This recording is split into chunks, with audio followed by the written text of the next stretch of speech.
Today I did a hike around the western side of the lake Ashi, which is in Hakone, and as always, or I guess as sometimes I haven't done it in the last 3 videos, but today I'm going to give you kind of a guide on if you want to do the hike yourself, as far as access, as far as things to take care of, and also just some general highlights of the hike. First up, getting there from Tokyo, you have to take the Odakyu line all the way to Odawara, which is the final station. You can either take the express train, which will take around, I believe, an hour, maybe an hour 20 minutes, or you can also take the very fast train, which is the romance car. It's a little bit more expensive, but it saves you some time, and you also are guaranteed to get a seat. From Odawara, you have to take the bus. In Hakone, in the general area, there are a lot of different bus lines that are all named by different letters. In this case, you will have to take the bus with the little T and run it all the way to this station. It's all written in kanji, so try to remember just maybe the kanji name. It's something hotel, in front of some kind of hotel. And from there, it's around a 15-minute walk to the beginning of the trail. If you input Kojiri Watergate into Google Maps, that's an easy way to find it, and it's basically just from there the hike starts. There's a map there that shows you where the trail is. At the end of the hike, you can either opt to take the boat across Lake Ashi, this really imposing kind of pirate ship, and take it all the way back to where you started and take the bus back from there, or you can also just take the bus from the end of the hike in this kind of little town that you end up in. Now, the hike is a very easy, friendly, beginner, family-friendly hike across the western side of the lake Ashi. The eastern side is kind of much more developed. It has roads, it has some interesting sightseeing spots like Hakone Shrine, but the western side is mostly like nature, forest, and just some kind of beaches along the lake, so that's why it's kind of regarded as a nice little hiking trail.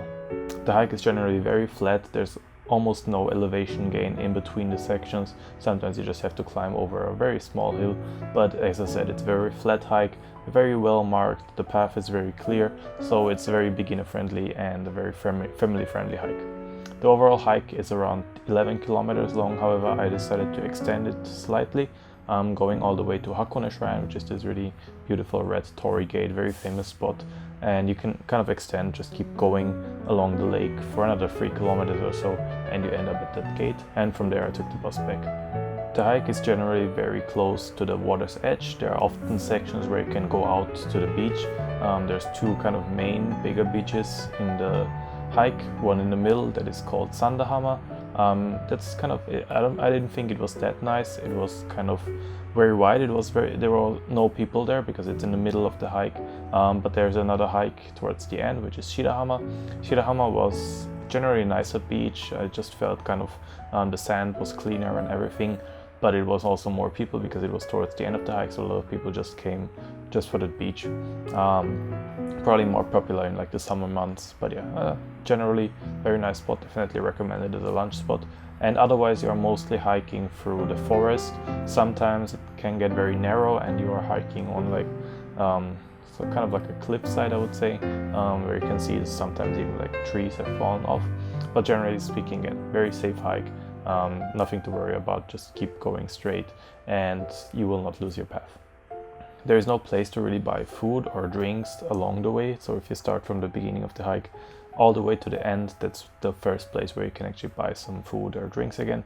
So if you're hiking, especially in like summer, make sure to bring enough water and also just bring some lunch along to eat on the beach. It's very nice feeling, even though sometimes you just struggle opening up a package as I did, but otherwise, yeah, it's a cool spot to eat lunch on the beach and to just have a relaxing time there. And yeah, as I said, the hike is very easy, so you can just bring any kind of sneakers and you don't need any special hiking gear and you're gonna be fine. There's nothing really to watch out as far as the hike goes. The buses are very frequent, so you can, even if you stay very late until I think like 8 p.m, you will still be able to catch a bus back. Likewise, going there's a bus every 20 minutes, so you don't have to kind of worry about time slots, buses. You can go essentially at any time. As I said, make sure to bring food and drinks because there's nothing to buy. And yeah, I don't think there's any dangerous animals. I saw one snake, but I think it was dead. And otherwise, there was one Japanese giant hornet, but right now it's giant hornet season, so perhaps that's why it was there. I don't think there's usually that many. Yeah. The highlight of this hike were definitely the beautiful views that you got from the beaches. Those are really nice because you can kind of see all of Hakone Lake if you are lucky, or Lake Ashi I mean, and if you are lucky with the weather, which is usually in the colder months, maybe November all the way to March.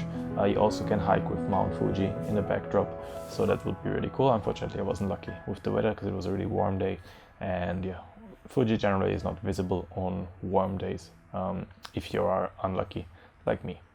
Other than that, it's kind of a good option if you are in the Hakone area, and the Hakone area is a very popular tourist destination. There's a lot of different tourist spots, from the up top on the mountain where you have the volcanic kind of, I guess, mines and everything.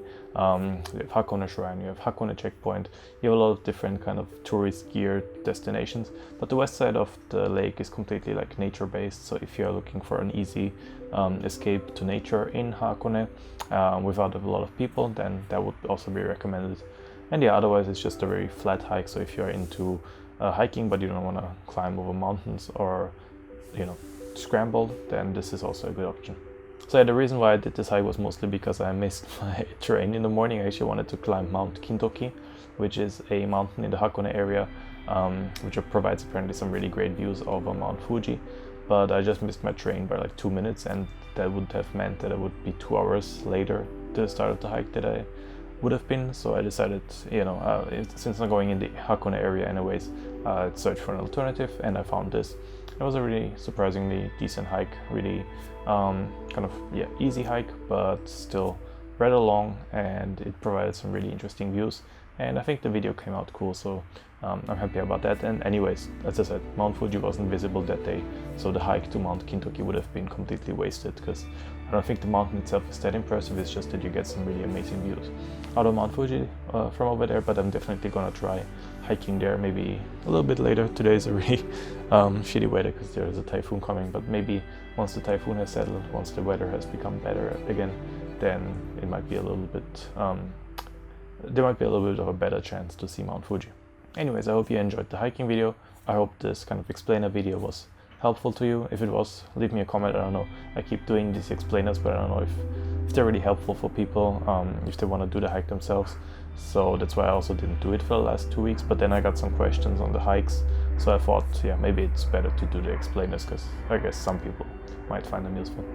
But yeah, I just keep rambling, so I guess I'm just going to end the video. And yeah, as always, if you haven't liked the video, like it. If you haven't subscribed, subscribe, and should really clean this apartment. Anyways, see you in the next one. See ya.